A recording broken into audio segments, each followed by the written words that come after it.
Good evening again, and welcome to another episode of the Coach's Corner. Always with me is the coach, Ian Bain. Today we're joined by Sam Rosen, defensive coordinator here at Franklin High. Last time we called him Stan. We've gone all set now. Before we get going, Coach, I just want to thank everybody here at the Raillery, because this will probably be our last broadcast from the Raillery before Thanksgiving. And then after Thanksgiving, we're done, so we'll be back here in August. I just want to thank Marlene, Alexi, manager Sarah, for making us feel comfortable, making us feel at home. We had a great time. All right, so fellas, let's get right at it. First off, I just want to talk about the odd playing time, the holiday, the weather, etc. It seemed like it was a damper on everything. Now, I don't want to say that affected the game or anything like that, but it was kind of gloomy atmosphere. Do you guys feel that? I mean, I don't. Even when there's a lot of people there, a lot of times you kind of get in a zone, and the game's kind of that's really all of your attention and all your energy.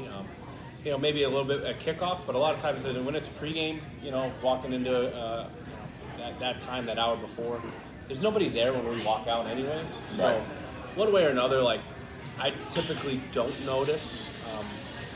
Sometimes you can hear some crowd noise and feel some energy, but and even the timing, we're usually at practice. We played at 6 or whatever. This year we moved some times around, so I don't tend to notice it, but that doesn't mean other people don't. And you? No, I mean, to be honest with you, I feel like 4 o'clock on a Friday, normally I'm ready to go. And I think the kids are too. So we told them to be flexible. We knew there could be some changes, and they were ready. Yeah, I didn't think it affected the kids at all. I just thought it affected the crowd side. The band didn't show up. I heard them playing in the background. I don't think they come out when the rain's coming. No, the rain comes and they don't want to go. All right, so they pull up the tricks right away, and you mentioned that. They get an onside kick, but a couple plays later, Sid makes a great play, and we get an interception, and we change the dynamics of the game. Yeah. The onside kick's negated by a good play by defense and by Sid. But the other thing is, when you make a playlist during the week that's titled specifically Methuen's onside kicks, I honestly can't say we weren't ready. The ball took a good bounce, and just unfortunately. Yeah, and it looked like the player was kicked at, stayed home. He was actually the only one who stayed home. Yeah. It just took a good bounce off him, and then it was just a scramble for the ball. But again, we get the ball back. But we give it right back to them, and they go up 8-0, and then another craziness where they do a fake PAT, and they go up 8-0.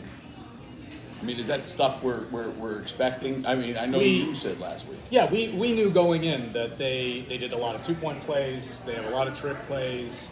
I think the play they got us on for I think they got us with the Statue of Liberty on that drive. Yep. And we just didn't keep contained on the outside.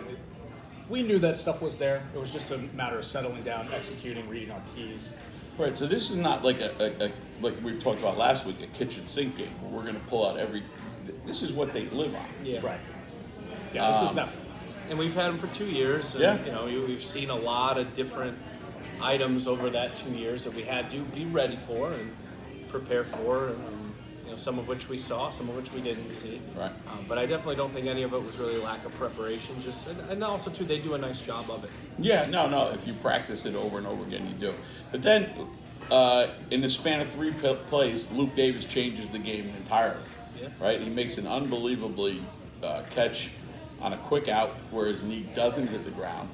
He's able to stay up, shed a couple tackles, runs into the end zone, which was phenomenal. And then, I think on the next play is an incomplete, and then he picks off a ball on what looked like a drag route where I don't think the quarterback accounts for him, and he stays home. Is that his right coverage? Actually, so he was actually in man coverage, and it's just their receivers were so close together. He was just kind of poaching over top of his guy, and when the ball came out, he was able to break on it. And the rest is history. Yeah. So we go up. It's It's now 14, something like that. It's halftime. You've survived the fake punt, or the fake PAT, the onside kick, the shuttle pass, a ton of misdirections, the Statue of Liberty. Are you thinking you've seen it all from them? No. Do you feel like momentum, though, has shifted in your favor? We kind of talked about this before, but I don't really look at momentum too much because it can change in a moment's notice. Absolutely. Just being in the moment, playing in the moment. I think we were starting to settle down. I felt very confident that, we turned them over 4 times in the first half, one of which went for a score, but off of the other 3, we only had 7 points. So I still felt that even with the lead and even with momentum, as we say, we still had not played nearly enough good football or our best football. What do you tell the defense at this point? Kind of the same thing. Like we felt like we were in a good place defensively. We kind of weathered a big play, but we knew we were going to see a lot of different stuff from them. We knew they had some players that we had to, account for, and so it was all about, look, we've got to keep our foot on the gas pedal. We can't feel good about where we are. We got to keep our foot on the gas pedal and go after these guys. And that was our mentality going into the second half. And normally in the second half, we like that. We'd like to start with the ball. We didn't get the chance this time, but we did shut them down. We get the ball back. We have a nice drive, and we settle for a 30-yard field goal. And to your point, how many? We're leaving points on off the scoreboard. Yeah. How do you, Well, how do you adjust to that? At that time, the field goal was really important to Absolutely, get field that goal is because important. it made it a 2-score game. And Grayson makes a nice play on a ball, but he just loses where he is because he's running with a scrambling quarterback. And on that play, he's the first read, and then we go through the progression, and he broke open late. Which just, it was weird. But, we had our chances. We didn't capitalize to score. Probably could have done some things differently, but the most important thing on that drive was getting points on that. And it's still 17-8 now at this point. But then, as we've done a couple times this year, boom, they hit you with a big play, almost right at the bat. And it looked like he goes 70 yards. He's probably touched once. And he slips, and then it's touched once in the first 35 yards, and then goes untouched the rest of the way. Yeah, I think we just got a little too far upfield at the line of scrimmage, created a lot of space for him to get free, and then we didn't do a good enough job in our pursuit. We work on pursuit drill a lot, and I think we didn't take good enough angles to get to him. And he was the guy we knew we needed to stop. We knew he was a great player, great athlete, and we had to take the chances when we could to get him down, and we just. And I think up and down from when you start youth football to all the way up to pursuit drills are just stuff that you run and you hope that they take into the games, and sometimes they do, sometimes they don't. So it's 17-15 at this. Nope. Yeah, 17-15 at this point. And then Methuen answers again. It looks like they capitalize on a little slip coverage. Somebody slips. The guy gets down to the 1-2 yard line. It's nobody's fault. It's just weather and everything else. We get the ball back, and then we start pounding the rock. And it seemed we were very successful in pounding the rock. And the one thing I wanted to ask is, we didn't run Jace a lot Friday. Maybe once on a blown play and then once on a design play. Was that in the game plan? It's always in the game plan. I think, we always kind of look at what's needed and will it work.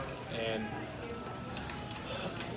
my feeling was that it wasn't in our best interest, especially we were already shorthanded in the secondary. And I wanted to make sure that he was good on that side of the ball. And, I actually liked the way that Mike was running it. So I didn't feel like it was. And I thought Davidi ran it really great. And then what I want to say is it's 4th down, the game's on the line, and I believe, to me, it was Jace's best pass of the year. Yeah, where perfect. He throws a 4th down pass to Zabriskie, and only Zabriskie can catch that ball. Nobody else can catch that ball. And you hear that every Sunday on the NFL. Well, he put the ball where only his receiver, and that's what he did that time. Yeah, it was perfect. That's the 3rd read in the progression. I went 1 to 2, put it right up there where you needed to be. The receivers all spaced the field just about perfectly. We got a one-on-one look at it, and great catch too by Derek. Oh yeah. And so then, final drive, Coach. You got about 3.5 minutes left, maybe 3:50, somewhere in there. You get the kickoff you want, knocks them down to the 24-yard line. They go 11 plays, and we only get to 1 third down. How frustrating is that for you? Maybe like after the fact it is, Yeah. going back and looking at it on the film, but like in the moment, you're just thinking about, we've got to get the next defense out there. And we've, in the couple of seconds we might have between a play, try and coach the guys up, like, here's what we need to do. So as far as like being frustrated, I don't think it's that. It's just you're trying to find the right defense, make the right calls. I don't know if we made all the best one. I don't know if we had the best personnel out there every play. I think when you watch the film of it, the kids are playing really hard. There's no doubt. And I think it's not for lack of effort. We just a couple things here and there that we could clean up, and maybe we get out of the game with them off the field. But. Yeah, the touchdown comes where he drops the ball and it literally bounces right back to him, and you're like, oh, no. And then the whole pursuit is going this way, and he's got the whole corner. Lackey gets a great bull rush there, but he slips by it, and then man coverage. It's just he was just able to get the corner. Yeah. So obviously we lose the game. How long does a game like this stay with each of you? It's not going to go away, but I'll probably think about it more after Thanksgiving. Right now, I'm not really concerned with it. It doesn't do me any good as head coach of the program to think about it right now. Just trying to think about King Philip, and then when we get into December, with the staff and into the off season, we start to look at our evaluations of our season. That's when it'll come up. Because these opportunities they're rare, and that's what's hard to make the kids remember is that it feels very familiar because we played in 4 of these games. The last 4 times we've had the playoffs, we've been to 4 Elite Eights, made it to the Final Four twice, but it's really hard to get back. Yeah. You can't ever take it for granted, and I do think we have the kids in the system and the infrastructure in place and the program in place to get back to that point. But it's just also like you got to wait another 8 months before we can put the pads on again. So that's 250 days, Coach. I counted it down after we lost our Super Bowl. So that's what's frustrating. But again, I'll personally look at it in December when we put this one to bed. But you got to stay focused still on right now because there's still another task at hand on Thursday. Coach, how about you? Yeah, I think I kind of feel the same way. Like, we can go win the league. So what's the point of worrying about what happened? Like, we need to learn from it. We need to make our corrections. But from that point, letting it stick with you and bother you, like, it doesn't do you any good. So, once we go back in the off-season and look at it, I'm sure there'll be some, I don't know if it's off-season or Monday morning quarter, how you would say, right. But sure, like, No, there's at always, this point, there's always like, things. it's time to go out and be KP. Like, Right. that's the And you can still most win important thing now. it, like we said, we can still win a hot championship, right? Still a so hat and t-shirt. it's not like, there's still trophies to be put in, or hardware to be put in the trophy case. Going off of that, even with a hot title on the line, and I know next week's practice will be a little more intense, how do you get them up for this week? Because, next week you'll have the seniors' last practice, the burning of the cleats and all that other crap that they do. But you this week, coming off a loss, a couple days off, cold, wet week, how do you get them up for that? Well, my high school coach, some of his advice to me through the years has been, you don't have to go hard and 100% right away off of that. Let the kind of emotion of the game set in. I think there's a lot of people that, mentally they're probably kind of tired from Friday still. So we kind of ease back into it today. I think we can really. I think the focus for us at this point in the season and any team is not the physical. We're where we need to be in shape. We're not getting any stronger in 8 days, but the mental piece of, let's get back to basics, making sure we target the run game correctly, making sure we have our progressions down, making sure that we have an idea of what they're going to run for an offense and a defense, and making sure that we can align and compete and match up with that. So that's really the focus, is more on the mental, kind of let the mental wounds heal as much as the physical, and I think we'll kind of trend upward over these next 5 or 6 practices. And so one final question to both of you guys. I was listening to Jimmy Johnson today, and he wrote a book today, or it came out today, or it's coming out, called Swagger. And it's all about how in off-season he invites coaches to go down and they talk about their off-season and what they're going to do during the season and how they're drafting it. But he also said it's also about how much he let his family, not let his family down, but how much he missed his family during the year. And he said it was sort of like a dedication to that. And he said that being a coach at any level is a double job. Taking into the fact that you're both teachers, how many hours a week during a and because I don't think many people realize this. I think people just think, hey, they go out and they coach a game and that's it. You have a couple practices and you move on. But when you talk about meetings, watching film, coaching practice, coaching the game, preparing for the game, how many hours a week additional to the 40 hours you put in as teachers go on? I mean, if you factor in the commute, I think it's very safe to say you're talking about an additional 6 to 7 hours a day, minimum.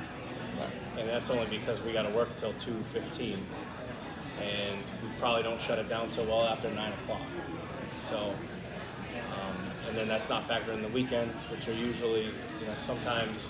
And I think we've done a better job trying to make some time for our families on Sundays, but Saturday mornings we're in there at 6, and we're there till we need to be there. And in years past, Sam and I would be in there at 6 and be there till noon, and so you factor in those times, and then obviously you're working from home. So it's a lot. It's a commitment. I don't think we ever sit down and calculate it, because we probably would realize what we really get paid. How underpaid you are. Yeah, but the thing is too, though, there's coaches everywhere that are doing it, and we got to do it that way. And you could be doing it as a volunteer like some of us do, and work an extra 4 hours a day. And I guess I just always go back to like Nick Saban, and it takes what it takes. There's not a third direction. There's not you just got to work until the job's done, and it's probably going to take you a long time, but that's what the job requires.